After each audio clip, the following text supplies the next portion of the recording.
Canadian Prime Minister Justin Trudeau, along with his counterparts from Australia and New Zealand, has recently advocated for efforts towards a sustainable ceasefire in the ongoing conflict between Israel and Hamas.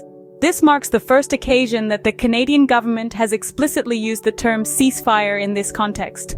In a collective statement issued on Tuesday, Trudeau, Australian Prime Minister Anthony Albanese, and New Zealand Prime Minister Christopher Luxon urged for the reinstatement of a week-long cessation of hostilities that concluded earlier in the month. The leaders highlighted that the temporary halt in fighting facilitated the release of over 100 hostages and improved humanitarian access for civilians impacted by the conflict. They expressed their desire to see the pause in hostilities reinstated and backed urgent global efforts for a lasting ceasefire. This joint declaration is notable as it represents Trudeau's first use of the word ceasefire when discussing the Israel Hamas war, having previously advocated for a humanitarian pause.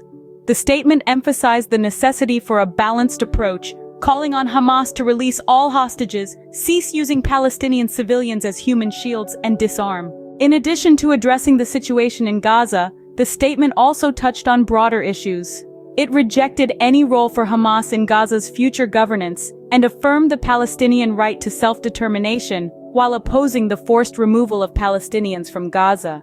The leaders also reiterated their support for Israel's existence, condemned Hamas's attack on Israel on October 7th, which resulted in approximately 1,200 casualties as per Israeli sources, and demanded the release of all remaining hostages by Hamas. The prime ministers reaffirmed their commitment to pursuing a just and lasting peace through a two-state solution, ensuring secure, internationally recognized borders for both Israelis and Palestinians. This statement precedes a vote in the UN General Assembly on a non-binding draft resolution that calls for an immediate humanitarian ceasefire between Israel and Hamas.